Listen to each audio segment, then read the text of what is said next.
Hey, Lab Goat agents. Hope you're having an awesome day today. We're doing something special today. We've never done this before, and that's coaching someone live. And it's not just a random person.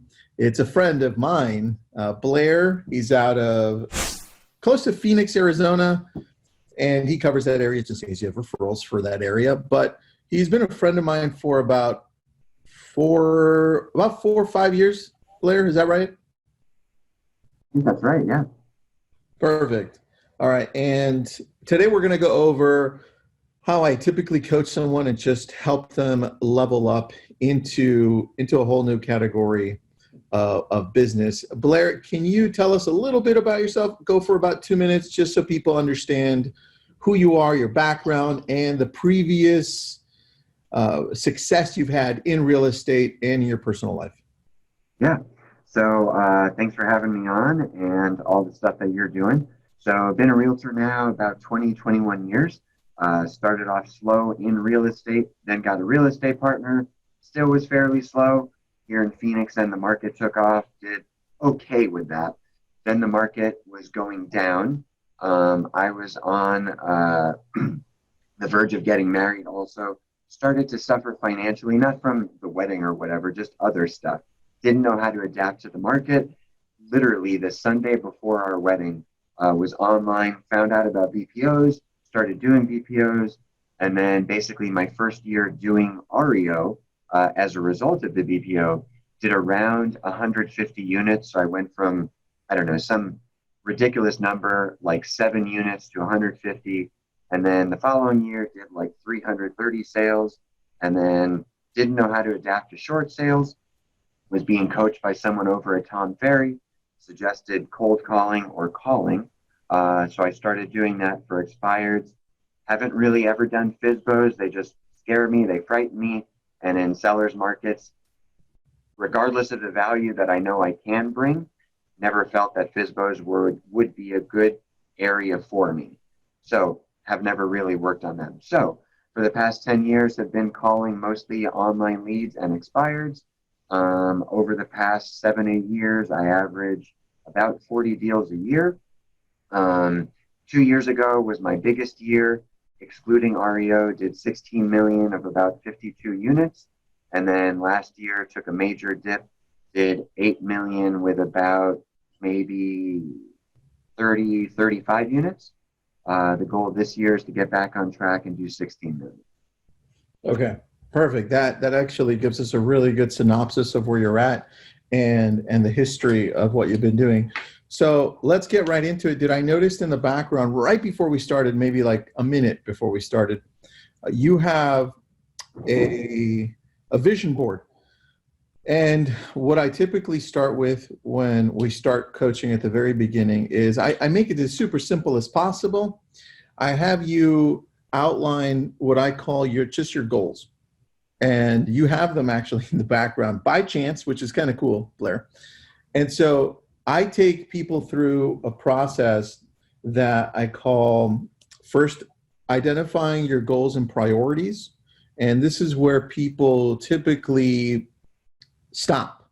They're like, you know what? I've got a vision board. I'm going to continually look at it daily. I've got a list, my task list or my goals list, whatever you want to call it. And that's where it stops. And that's where I actually start, because I believe what you have in the background can help you achieve what you want to achieve. And we both know that it doesn't come down to real estate. It doesn't come down to money. It comes down to who you're becoming as you're growing over the next few years, over the span of your life, right?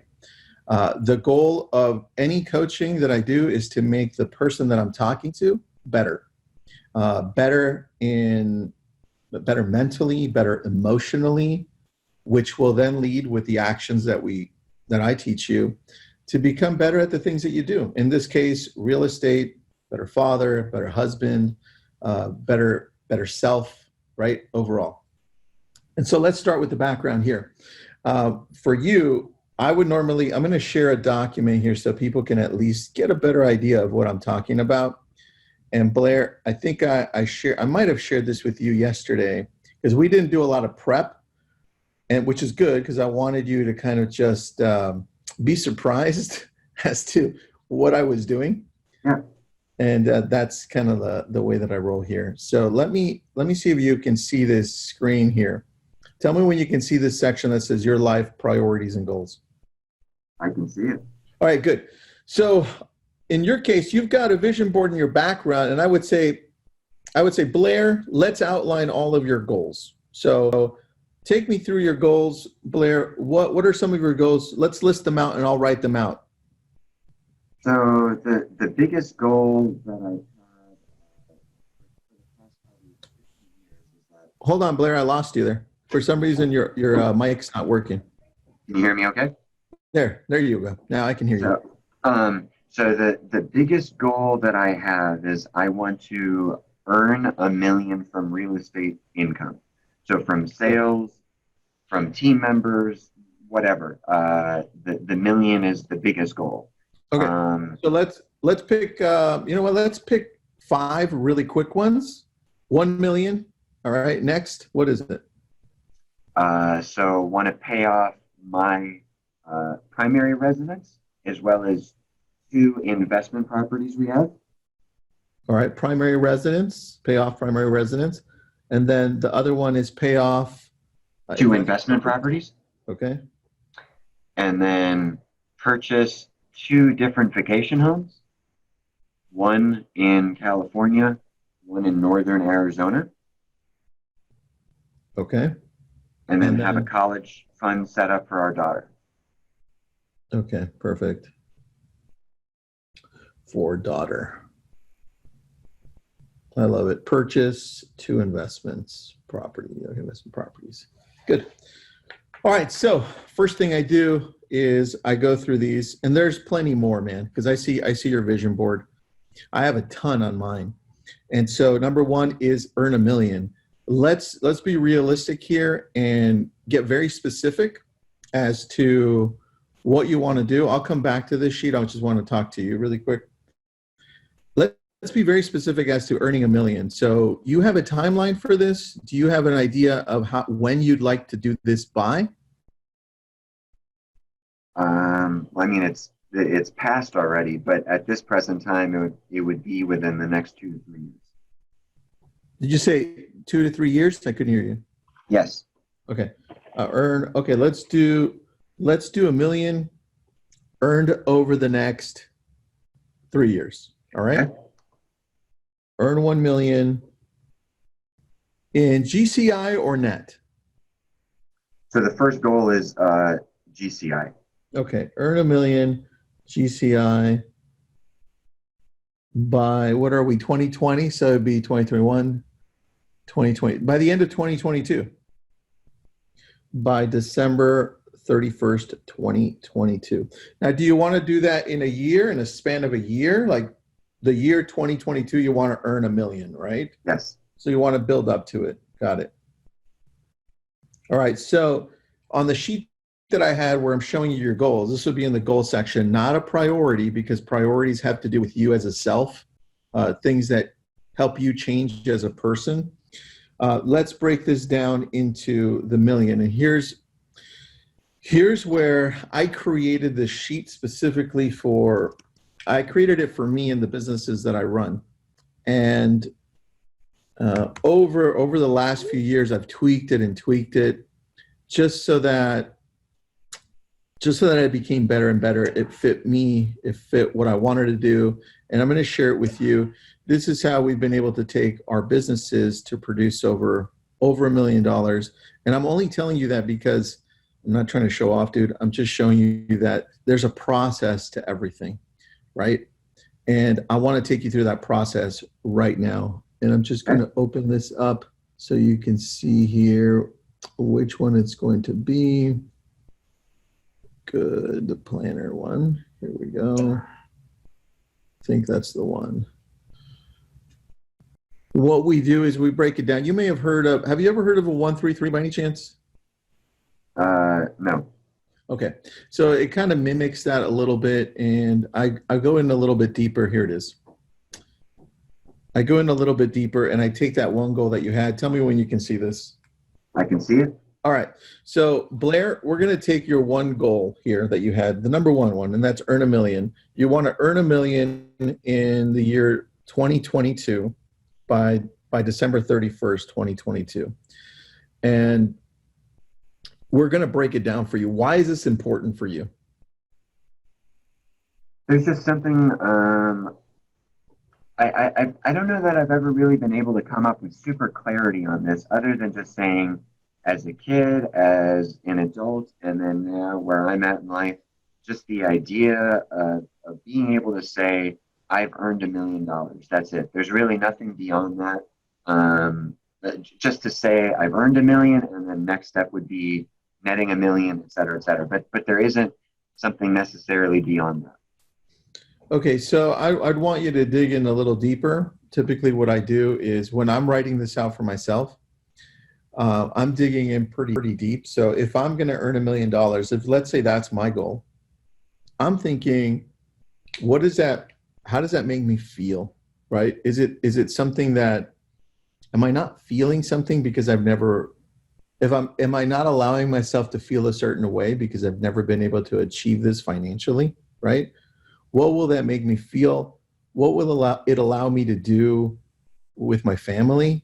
What will it make the people that know me proud of me? And will that have some significant role in why I want to achieve this? Right? So I need to make it as clear as possible, because it plays a large role as to why you want to achieve this and why you'll continually achieve this. Because here's the thing, what I find there, and I put that as the very first thing, I found that if your why isn't strong enough, if the reason you're doing it isn't strong enough, you're going to fucking fail all the time. Because, and I'll give you this as an example with lab coats. I had people tell me that I'm wasting my time with lab coats when I created this. Like, what are you doing on Facebook? Why are you doing that? You know, you're the only one posting on lab coats. And then when the bus incident happened, oh, you know what? You got to let go of it. You just let go of it. Who are you? Right? Right. And if my why wasn't strong enough to go through all of that shit that I went through, I wouldn't be here right now. Right. And I wouldn't have achieved what I achieved. So this needs to be super clear. If you ask me for my reasons, they are very clear. I'm very passionate about this shit. And so I need you to be as passionate about achieving this as possible. Okay. And it needs to be clear, dude. Like, what is going to happen if you get this? Does this become a priority in your life instead of just a goal? Are you going to breathe and live this on a daily basis? Could you imagine if I stopped posting to lab coat agents? If I stopped working with my team, it would just be like, what happened? Oh, it's just a fad.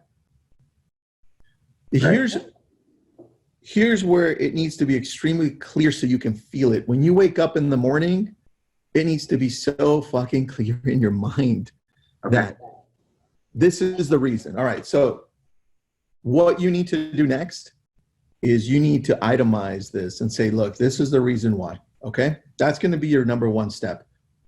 Why? And it can take you, filling out this sheet that I have right here has taken me, the longest it's taken me is 3.5 hours. It's not easy to fill. This is just one sheet, and I do this with all of my goals. Okay. So take your time, right? Why is this important to you? What are the key motivators? Next, what problem are you solving? Now, this I put because sometimes when it comes to tech, when I'm coaching an executive or a CEO in a tech company, they're solving a problem. In some cases, this isn't as easy to identify. In your case, what problem will you be solving if you make $1 million in a year? Security. Security? Yep. Okay. And if you want to expand on that, what would that look like?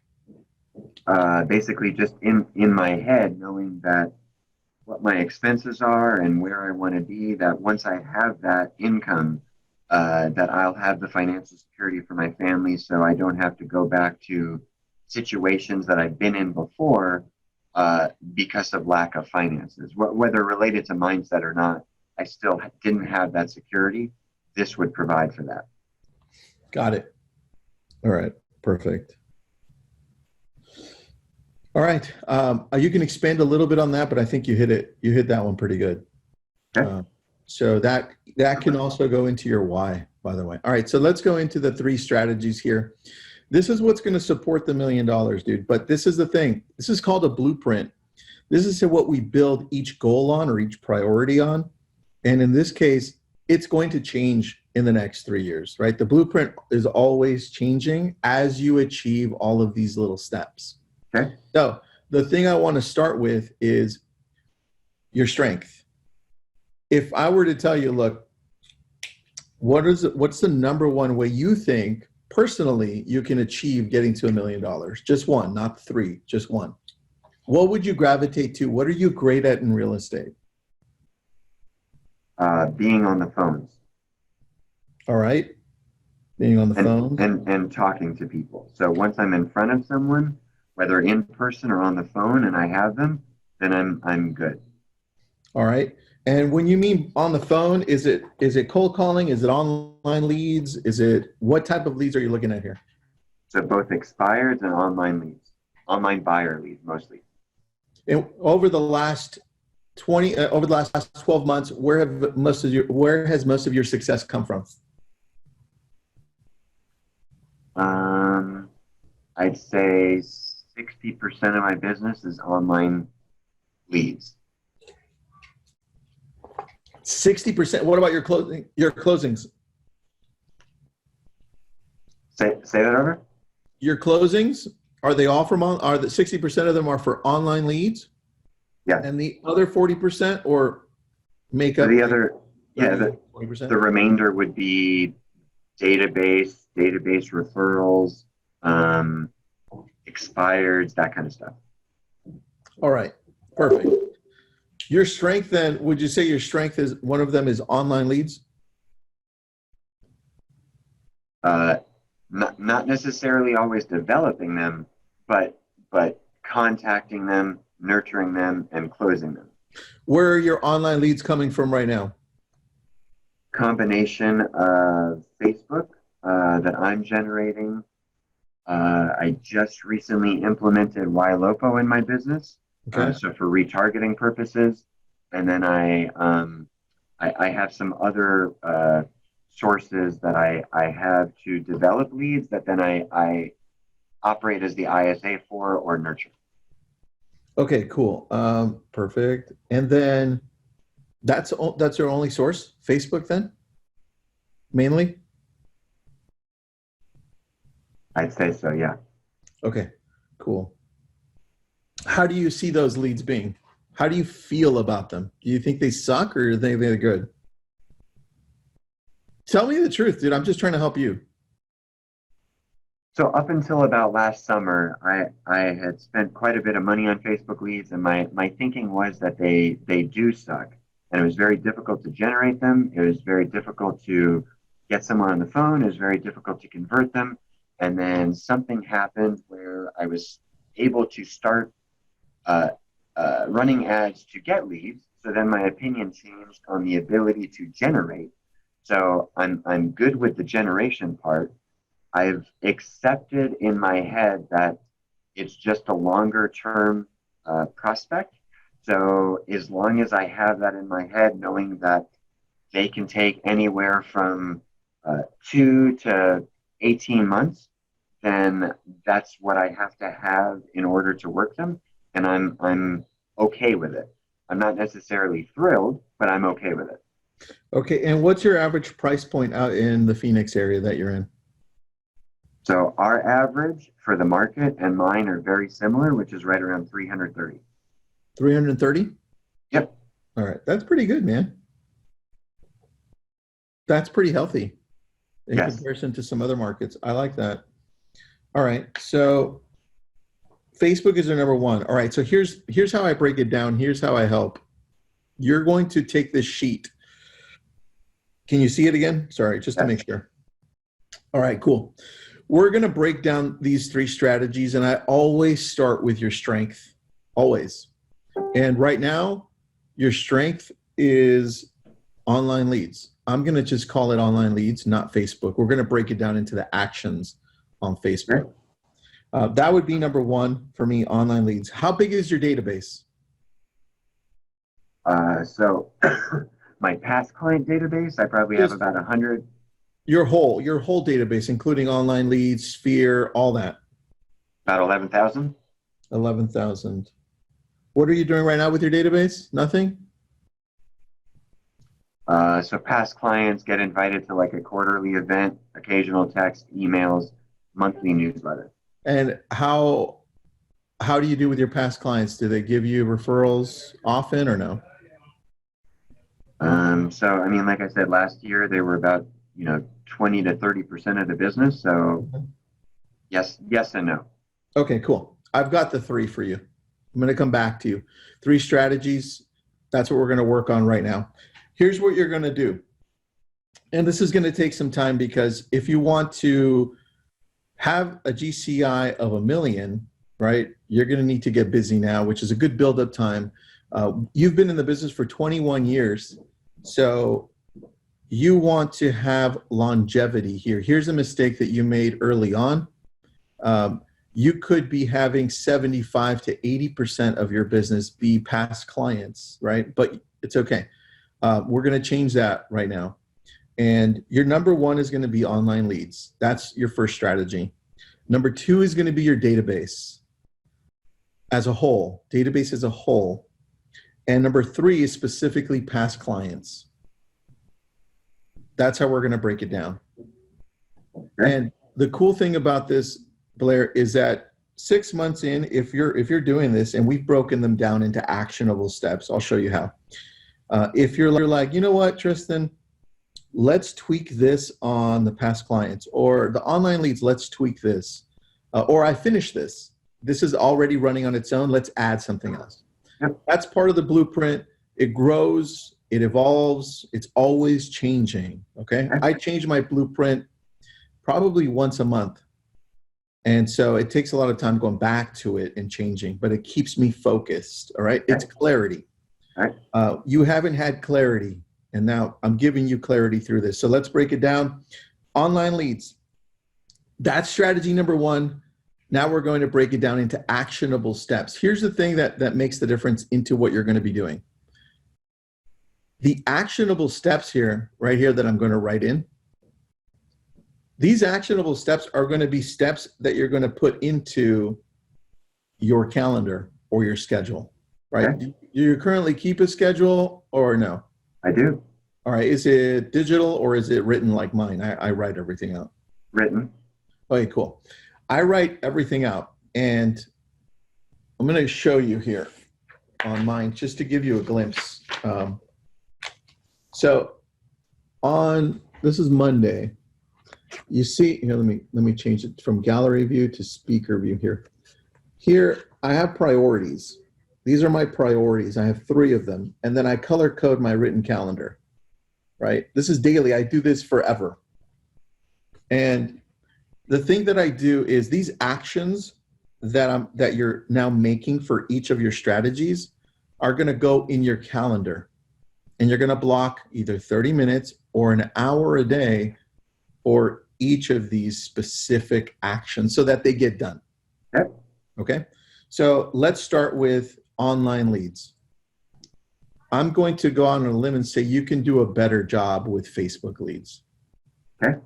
Okay. So the first thing I would have you do on your Facebook lead ads, because I think you're doing Facebook lead ads, right? I am. All right. Facebook lead ads, action number 1 would be reanalyze and take a look at what your cost per lead is, right? And see how you can improve that. Simple. You already understand lead ads. You already understand the marketing behind it. It's going to be easier for you to do that than for somebody else, right? Okay. Right now, do you know your cost per lead? About $3. Under $3, did you say? Under 3, yeah. Under 3? All right. Under $3, that's actually really good. We're running, but we're running some ads that are at $1. And so I'm not telling you that that's awesome, go do that shit. No, I'm just telling you that there's always a little bit to improve. Now, if you're getting $3 a lead, you also have to see what your ratio is to this. So as you're doing the research, you're going to have to see how many of these leads that I'm getting are closing sooner rather than the average 8 to 12 months, right? Okay. Because what you can do is you can identify why they started closing earlier. Where are these leads that are coming from? Are these leads coming from a specific area? Did I target differently? Did Ylopo target differently to get the leads that close now versus the ones that are closing 12 months from now? Okay. When we started doing that, our conversion started going up. Sure. Right? Makes total sense. But a lot of people don't take the time to say, well, hold on just a second. Let's see where these are coming from. Right. So Okay. Facebook lead ads, you need to do that research, okay? That's number one. So the other one, B now, would be, I need you to get a second source, because if you have only one source of online leads, it's not going to work, dude. So one thing that I would highly recommend is for you to look at Google lead ads. I'm sorry, just Google. Lead ads for Google haven't come out yet. They've come out on YouTube. It's on beta. But I would highly look into going all in on Google. I've been doing Google AdWords since I've been doing it before, but all in since 2011. And so you can choose to do it on your own. I suggest that you don't. I suggest you go with who's your main CRM right now? Main CRM provider? I use Ylopo and Follow Up Boss. Okay, so go to Ylopo, hit up G. I'll hit up G for you, and I'll tell him you want to start getting a little bit on the Google PPC side. Okay? Okay. Thank you. I want you to test those out because, believe it or not, when you look at our business on Tristan and Associates side, you look at us and you're like, well, where did all of your online lead closings come from, right? They came from Google and Facebook, but then you dig deeper and you're like, well, where did all of your higher price point come from? I'm talking about 3, 4, 5, 10, 15, 17 million. They all came from PPC, all of them. And so people don't understand the power of Google AdWords. I mean, it's the #1 most visited website in the world, and then YouTube, and then Facebook. So would Right. you say over the past 9 years that the lead quality of your Google ads has improved over time? It's only improved because I've used better keywords, only because I do keep an eye on the keywords. Okay. I focus on Malibu, for example. We pour in a lot of money into Malibu a month, just on Malibu. That's not including anywhere else. And the Google PPC, originally when I started there back in 2011, it sucked because they were I was going up against Zillow, Realtor.com, and Redfin was newer at that time, but I was still going up against it. I was going up against Homes.com too. And what happened is I started talking to, at the time it was Commissions Inc. I started talking to their SEO department, and I'd call them and hound them, and they hated me. But I needed to know why my leads sucked, right? So 2 reasons here on Google PPC, and it'll save you a ton of time on the phone with the SEO department for wherever, okay? 2 things. One is, you can't go after the most searched keywords. You just can't. It has to be the long tail keywords. And what I mean by long tail keywords are this. If you have a college or an iconic place where people revolve around, that live around, whether in my place, I have a shit ton because it's LA and Ventura County, okay? There's a ton of examples here. I'm gonna pick Malibu only because there's 13,000 people, houses living there, not big. Average price point, 4 million, 28 homes sell a month, but it's still 4 million average price point. It's insane. I'm looking at Pepperdine. Pepperdine University brings in a lot of people from out of the area. Huh. And as long as I long tail keyword that or specific beaches, all of a sudden I start targeting higher quality people, because the people that want to live here have already done some research and are now on Google going to search in longer, more specific search terms rather than just Phoenix homes for sale. Right. It's going to be more like, for me in Malibu, townhomes close to Pepperdine University by the beach. Boom, done. Right? Now, the keyword search, it's not going to have a lot, maybe 20 in a month, but those 20 are more serious than Malibu homes for sale. Right, got it. And that starts making a difference. That's number one. Okay. Number two is when you have any company helping you out with SEO, you want to make sure that the properties that they're showing don't start with the most expensive ones at the top. And we made that mistake when we were in Beverly Hills, and the most expensive home at the time in Beverly Hills was like 150 million. And people would just click on it. I know it's crazy. They'd look at it and then they'd give me a number that didn't exist, or we don't know what they're really looking for. So I had them say, look, the showcasing homes that you're using for SEO have to be in the median price range. That's what they have to be. And then all of a sudden we started getting more people that were real. Okay. All right. Those are the two things. Save you lots of time on the phone with them. Okay. So Google.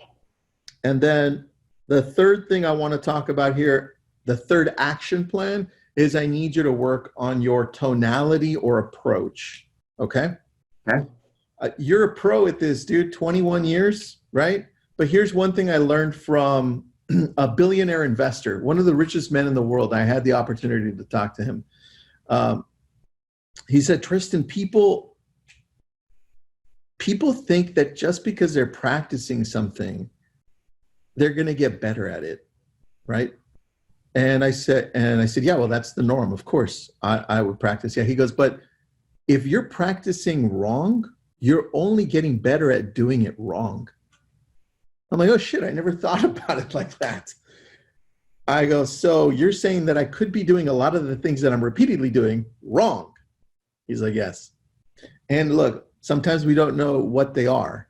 Right. And so I'm asking you, I don't know, Blair, you may be fucking amazing on the phone. I don't know.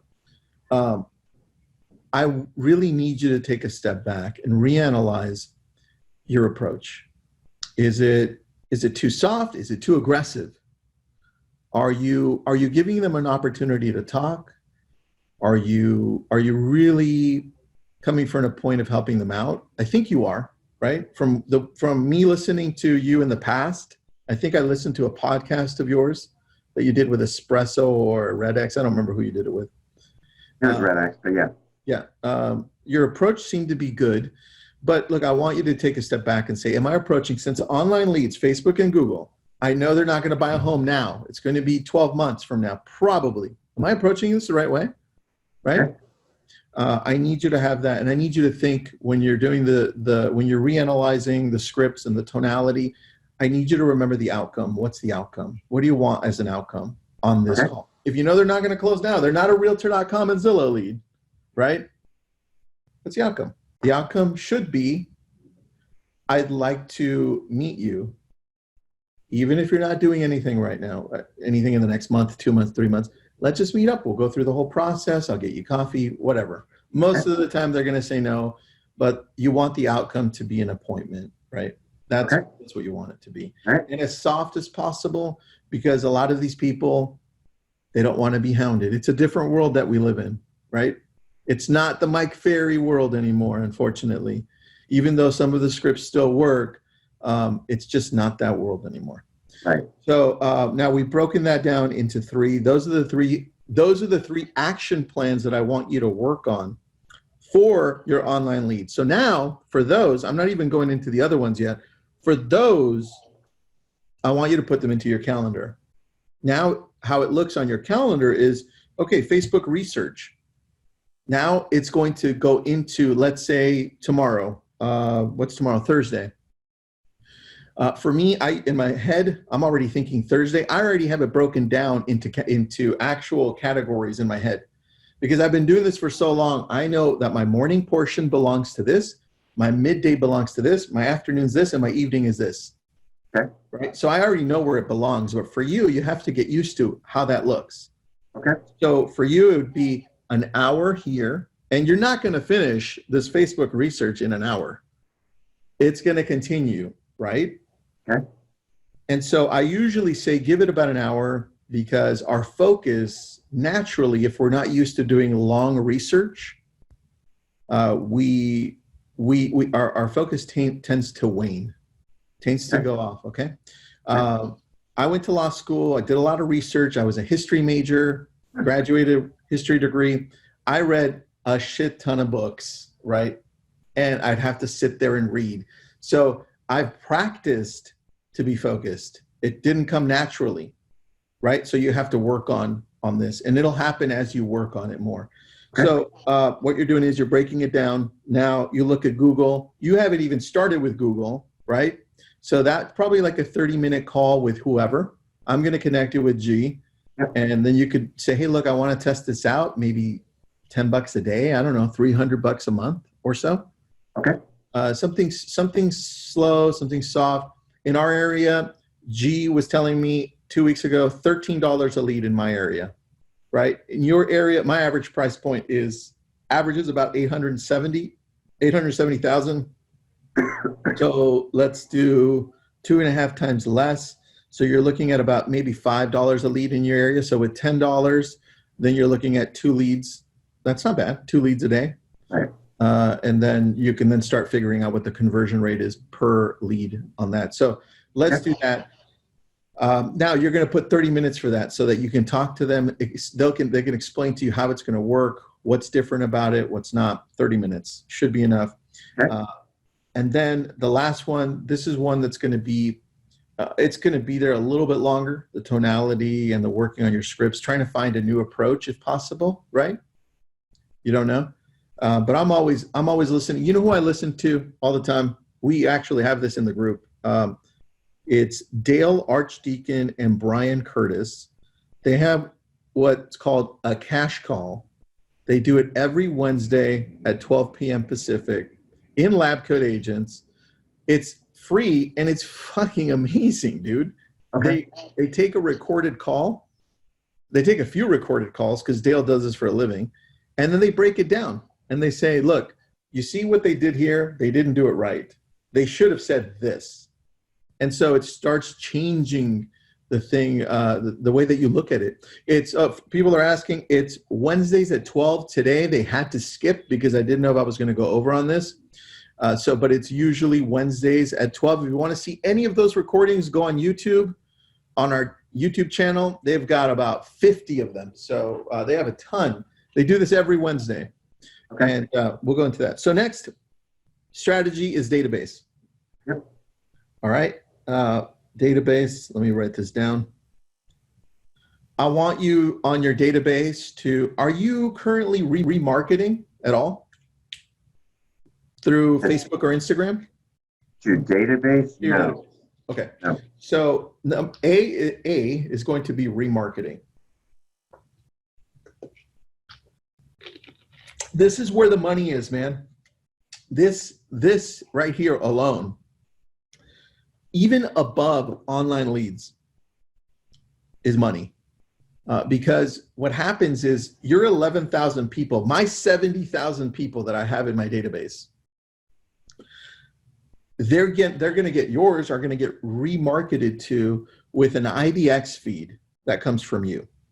So 11,000 people are going to be thrown into Facebook and Instagram, and they're going to be remarketed to with an IDX feed of yours. As they're scrolling through, your feed is going to pop up and be like, oh, properties. And as they engage, then it's dynamic, it changes. So let's say, Blair, you see somebody looking at a 3-bedroom, 2-bath home for $300,000. Then all of a sudden, the next thing that shows up on their feed on Instagram and Facebook is more homes at $300,000, 3 bedrooms, 2 baths. And now my database of leads is getting that through Ylopo. My past clients are not. You need to have all of your database, Sphere, Okay. past clients, all your online leads, all of your REO business in the past, Zillow, Realtor.com, everybody. Okay. I don't do Zillow or Realtor.com anymore, but we did this when it started. It's called DARE, Dynamic Ads for Real Estate. I had a lot of great stories, but one that comes to mind, Zillow lead comes in, 3 years old, and immediately engages on property. And then I look at the notes, it's this French guy who last time I called him told us to go to hell, right? And so I'm like, oh crap, but he's looking at so many properties. And I picked up the phone, called him, the nicest guy in the world now, and speaks French. So I gave him to our French person. Then our French person talks, they engage, they talk. Now he tells us that he's getting money from his the restaurant owner. He's the main chef in a Santa Monica restaurant. And now he's going to provide all the funds for it. And then they end up buying. It's crazy. This is remarketing. Nothing's happening with your database right now at all.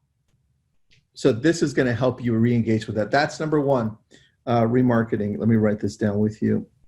And number two, is there anything that you're doing with your database at all?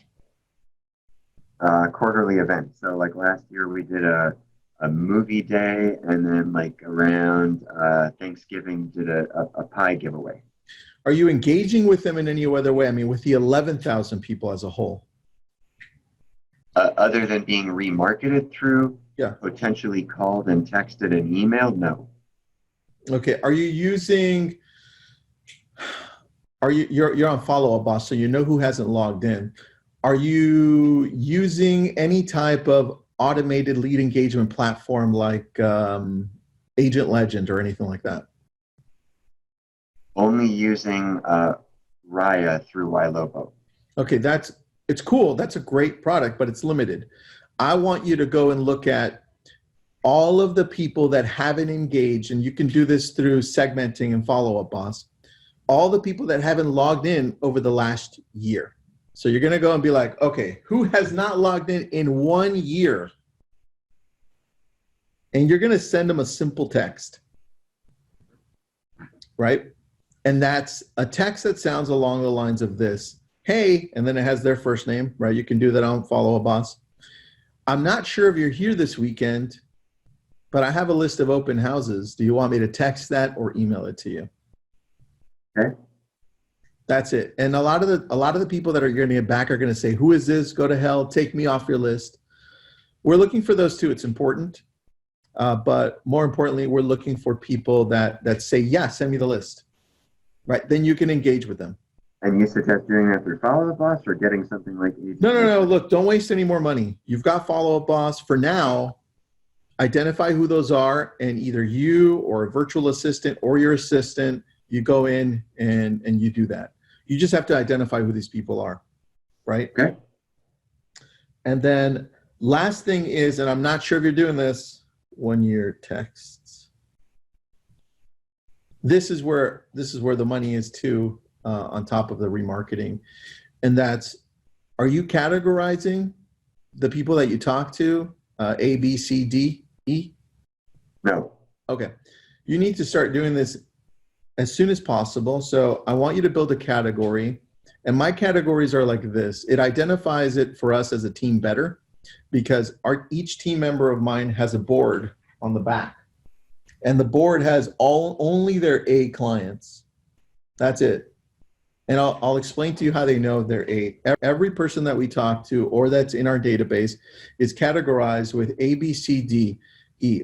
A is, and this is important because when we talk to them, we can categorize them or recategorize them. And we don't. This is why we waste all of our time calling everybody on our fucking list. Because it's like, we have no priority. Who popped up? Oh, Joe. Yeah, that's awesome. But how do we know if they're A or B or C, right? Okay. So A is ready to purchase between 0 days, and you can go 0 to 3 months. 0 to 3 months. Has been pre-approved. That's A for us. So cash offer, pre-approved, ready to go. B B is looking to buy from 0 to 3 months, not pre-qualified or pre-approved. Right? Okay. C is that next one, which is usually 3 to 6 months, right? Obviously, they're not pre-approved, right? If they're pre-approved, that means they're usually ready to go. Like if something pops up, they're ready. That's C. And then D, A, B, C, D. Then D is 6 months to 12. Okay. And you're going to get a lot of these Facebook lead ads, a lot of these Google leads are going to fall in that category. And so this is where I'm going to go back to strategy number 1, which is the online leads. Action letter C, which is tonality and scripts, right? So every time we talk to anybody, we're eventually getting to the question to say, so Blair, why are you looking in Malibu? Like what's out here? They're like, oh, well, you know what? We're looking to retire out here. Oh, awesome. When are you looking to retire? Right? We're finding their motivation, and that's how we're categorizing them if they're not telling us directly, right? We find motivation in every conversation that we have. So follow-up, boss. So I have John Smith come in as a lead. Speak to him, and then I just add a tag, A, B, C, or D, so I know it's in that tag. You create a tag. So I'll send you the exact tags, but mine says A, buyer, dash, 0 to 3 months pre-approved. B, okay. Buyer, dash, 0 to 3 months not pre-approved. So in your database of 70,000, how many are not tagged with any of those? Way more than 50% of them, because I've been in business for a long time. And we've been doing Facebook Google PPC for a very long time. Okay. It wasn't until about 3.5 years ago that we started categorizing, and it made a difference as to who we were focusing on, because now we're gravitating towards the people that we've already categorized as probably going to buy. Got it. All right. So I need you to do that as the letter C. Okay. So categorize. And then let's go into past clients. We've got about 10 minutes, but let's get this done. Past clients, what are you currently doing? You said quarterly events? Yes. Okay. And how do those events go? Are they well attended? Do people love it? What are you doing? I'd say they were well attended. The goal was just simply to provide something as a client appreciation event. After the event, not much was done as far as follow-up to say, hey, thanks for showing up at the movie, or did you enjoy your pie, or whatever. So that it was just simply the event and had good attendance, and then that was it. Okay, cool. Are you doing any of these two things? Number one, are you making sure that you follow up with them so that they know, hey, the event's coming up, texting, calling them, sending them something in the mail? Number one? Yes. Good. Yes. Number two, are you following up with the ones that didn't show up? No. Okay, good. I thought you weren't, which is good. Here's what one of my good friends says. Michael Mayer, Michael Mayer. This is not my idea. This is his. And this is what he says. He says, the money is in the people that don't show up. And I go, what? Why? He's like, let me give you the script, Tristan. Blair, I'm calling you, Blair, on the phone. Hey, Blair. And you're like, hey, what's up? And I'm like, hey, you already know why I'm calling you. You know what? I'm sorry I didn't show up. It's like, no, dude, no problem. I just wanted to make sure that on our next event, it's going to be the next quarter. Is it okay to still invite you? And you're like, yeah, of course. And then in your head, you're thinking, shit, I feel guilty. You know what, Tristan? I was talking to my uncle, and he was mentioning something about real estate. And let me connect you. This is what happens. Their guilt takes over, and they start sending you referrals. But if you're leaving them out there and not touching with them, you're leaving money on the table here. Okay. All right. So you've got to make a process as to when to follow up with them. It's going to have to be a call. Okay. So set it up. I would say set up a process that I would call a process for follow-up on no-shows. Okay. All right, and then who are you focusing mainly on with your events here? Your whole database, or who is it? Just past clients only. All right, tell me how it looks. I want to play this out. How does it look when I show up?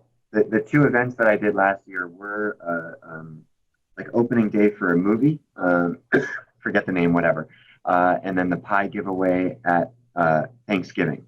So I have a team, and my team members also invited their clients for both events. So for the movie, together we had about 100 people show up. Okay. Which was really cool because that's really good. The movie theater was packed. There were very few open seats. So from my standpoint, that was cool. But anyway, so process to get people there was calling everyone to let them know they would be getting an invitation in the mail, and then mailing them the invitation, and then texting them either the invitation or like a punch bowl or Evite invitation to the event ahead of time. And then like the week of the event, making sure that those who responded yes, that they would be showing up. Those that didn't respond, still letting them know about the event, et cetera, et cetera. Okay, I think it's good that you're doing it to 100 and alternate. Are you always doing theaters, or are you doing like a restaurant, office? What's your mix? So it was the movie and then the pie giveaway. Pie giveaways were we have 2 offices, so at each office for convenience of location. Okay. Do you ever do ones that give the ability for you to engage with the clients, like an Easter bunny type? So the the pie giveaway did, and that was really cool. And then we're doing a picnic in 3 weeks. Okay. How far in advance do you outline these? Outline or invite or both? I need outline. Like, do you know the next 4 that you're going to do? I know the next full year, okay, which is probably 2 to 3. And you're doing great. I'm not going to tell you to change anything on that. The only thing I want you to change on that is your approach after. So post. Okay. Okay. Are you doing any housewarming parties for anybody? No. Okay. Have you ever thought of doing that? Yes. Good. Then we're about to do it. Let me break it down for you. My daughter's texting me, hey, how are you? What are you doing right now? So hold on. Let me text her back. Let her know who you're with. Yeah, I just told her. All right. I want you to do housewarming parties, and this is what I want you to do. This way you don't have to rethink it. When you're in escrow, you're going to say, hey, look, one of the things that I do with our clients is that we hold a housewarming party, and we provide the food and the drinks. You can invite whoever you want. Is that something that that would be cool with you? We always ask because 1 out of every 2 say no. Okay? Okay, 1 out of 2 say no? Yeah, 1 out of 2 say no. And that's okay. Some people just don't like that. Like if you ask me and I'm buying a home, I'm like, hell no, I don't want that shit. Right? I am antisocial, believe it or not. So I just want to keep to myself. So you have to just make sure who it is, and they're like, okay, great, awesome. If they say yes, this is the good part here. They have a list of people who they want to invite, but you don't want them to invite them. You want that list of people for yourself to invite. Okay. So let's say the housewarming party is going to be anywhere between 20 to probably 40. I don't think I've ever had more than that. You're going to provide the food and maybe the drinks, and that's it, right? And you're going to be the one inviting everybody. So you're going to have your assistant, or you're going to have whoever create this really nice, like for the events, right? And then you're going to door knock. And this, what happens is your team then can start doing this and replicating this as well, because it's pretty easy. You ask them for the list. You say, great, we'll do it 3 weeks after you close, just to give you some time to move everything in, to kind of feel where you're at. Let me know which neighbors you like, you don't like, right? We don't want to invite the ones you don't like. You're going to knock around, let them know, hey, look, we've we've got Blair over here who moved in with his family, and he wanted to have a housewarming party, but he didn't have time to invite everybody. So I'm out here. I was their agent. I'm the one bringing everybody in. I'll be providing the food. Can you make it? All right. It's like, oh, that's awesome. Yeah, I was wondering who bought the home. Yeah, here's the invite. Right? Nothing real estate. Because I hate when people it's just like, oh, hey, do you want to sell a house? Right? No. Leave that for later.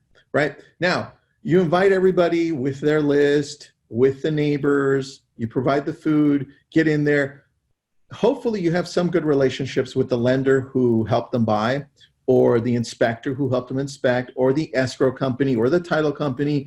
And then what you do is say, hey, buyer, I'm going to do a little bit of a giveaway because I got your lender to throw in $50 or $100. Is that okay? Just for you, so people can kind of get excited. And they're like, oh yeah, that sounds awesome. Sure. Now, you show up with the food, you show up with the drinks, you give the giveaways. 30 minutes in, you're out. You let them know, hey, I'm not going to be here for the whole thing. This is for you. I did this for you. I'm not here to get business out of this. It's not a party for Blair, right? That's at home, right? I'm here just for you. I'm just going to leave, and just let me know if you have any questions. And obviously, if you find anybody that wants to buy and sell, just send them my way. But other than that, that's it. And then you plan for this so that you're in there 30 minutes to an hour, and then they've got help with cleanup and everything. But this allows you to two things. It's more authentic, right? You're not there for the whole freaking time. Right. And they realize that, wow, you know what? Blair's a good dude, right? All that he did for us, and he's still doing this. So make this as part of the pattern that you can create. Now, that's number 2. Number 3, here, hold on, let me write that down. Housewarming. Do you have 2 things? Do you have a drip for your past clients for a year or 2 years? Something that is a combination of text, email, voicemail, video, anything like that? Okay. You need to do that, because your past clients, besides this housewarming party, besides you inviting them to the events, they also need to feel like you're there for them, right? Okay. And that's one thing that I was terrible at. So I created an automated process that made it feel authentic. And what I'll do is I'll share that with you. Did I share that with you already? I don't remember. Probably, but I don't have it. All right, I'm going to share with you the 1-year past client drip that I have, and I use Agent Legend for it. It's already built out. I built it out for them, so you could just plug it in if you are going to go that route. It sends them a text immediately after they close. You upload them into the system, click it, sends them a voicemail, then a text. Hey Blair, thanks man. I just left you a voicemail. I just want to say congratulations again. Easy. That's it, right?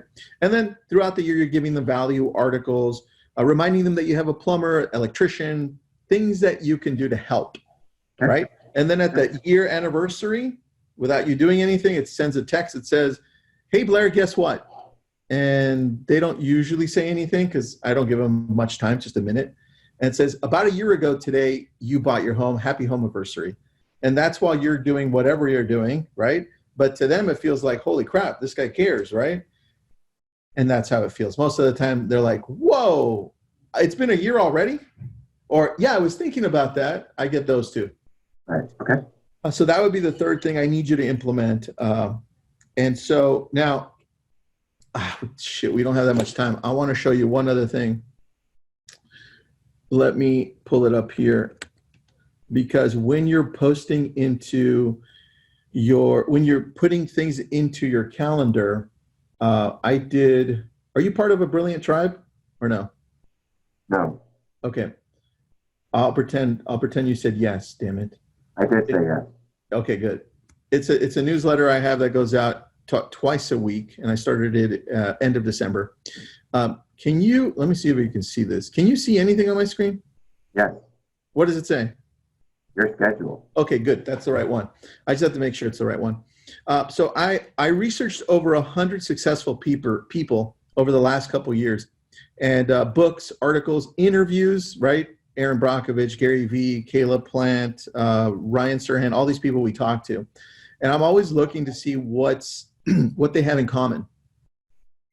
And so these are the non-negotiable 5 things that they have in common. This is something I created. You won't see this anywhere else. So I'm telling you specifically, these 5 things, when you're putting things in your calendar, are a must. There's just no way around it. Number 1 is focus. You only do one thing at a time, Blair. When you're putting in your Facebook research, that's all you're doing. You're not checking your fucking email on the side. You're not responding to a text over here. You're not doing anything else. That's all you're doing. And if you're passionate enough about this one goal, this is one goal that we've broken down. If you're passionate enough about this, that won't be an issue. Next, be specific. Here's what happens. Clarity. People don't have clarity. So they kind of wander and like, well, what was I going to do? What is it that exactly I'm going to do? Be very specific as to what you're spending that hour on. I've got a question about this. Go ahead. Got a question on the focusing. Go ahead. So historically, when I'm calling online buyer leads, let's say there's 100 that I'm going to call through my dial session in Mojo. I know that probably in the neighborhood of 5 to 10 are going to pick up. So during all the remaining time that people won't be picking up, I will maybe be posting in my Facebook group or other stuff because it's what you said? No, don't do that. I need you focused on this. So if it's anything that you're going to be doing, I'll give you a perfect example of what I do because I still call. I'm just going over my expired scripts. I'm going over anything that has to do with the expired. I'm going over the properties. I'm going over anything that has to do with the call that I'm making right now. That's it. I'm super focused because what happens if somebody picks up and you were posting, it takes a long time. I know it doesn't feel like it, but it takes a long time mentally to shift and to fully be present in a conversation. And people can sense the smallest nuance when it comes to your tonality. Like if you actually care and you're actually focused in this. So be as focused as you can and then be specific. If you know you're going to take that time to work specifically on, let's say, prospecting, right? Following up with these online leads, then make sure that you're very specific as to who you're following up with. Is it your A clients? Is it your B clients? Is it people that are visiting your website? Is it just Google leads? Is it your past clients? What is it? And then the outcome. They all knew their outcome. Like you talk to sports people, like we talked to Caleb Plant, the champion boxer. He just won 2 weeks ago. What's the outcome? He knows the outcome off of every workout. He knows. He needs to know because look at the next one. He's tracking everything. Right. We don't track enough. Like, Blair, if at the end of the day, you know what you did and you're like, well, look, I did my research. I followed up with these people, but I've been following up with these people versus my past clients, and my past clients are definitely getting me more business. Maybe I need to focus more on that. And you won't know that unless you're tracking. And that's what all of the successful people do. They track. And then the last thing here that are non-negotiable is they're consistent. They're extremely consistent to the point that it feels like they're fucking boring. Like, do you think that I don't get bored sometimes off doing the webinars I do? I do sometimes. But it's the people that I interview that make it amazing for me, right?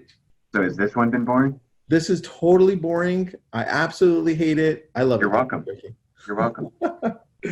No, it's been good, dude. Look, we're 8 minutes over. Do you have any questions, anything you want clarity on? Because this is just like part one, dude. We could go on for another 5 hours. And I think I owe it to you to continue after this. So you and I will make some time outside of a webinar or lab coats to go in a little deeper. I think my only question is, have you actually read my book yet? Look, I opened it and I started to read it, and then I don't. Unbelievable. I don't. Unbelievable. I'm going to plead the fifth on it, dude. 5 years. I think I read it 5 years ago. No, you didn't. No. I know where it is, though. So that's a good thing. No, all of this has been really awesome. I mean, like the housewarming parties, my broker suggested I implement it last year. I started to ask clients, and I did. Just didn't have anyone that said yes. So very open to doing it. All the other stuff I love. Excited to implement Google, everything else, and excited to see the results from it. Yeah, dude, it takes time. Remember, it's the consistency, the focus, be very specific, know your outcome, what's the outcome that you want, right? And track everything, or else you're just not going to grow. Right. So just stay in touch with me, and then we'll just go from there. Awesome. And then I'll send you the PDFs so you can write on them and just kind of outline what your vision looks like. Okay? Okay. Thanks, bro. Thanks for your time, man. I appreciate your time. Thanks, buddy. Take care.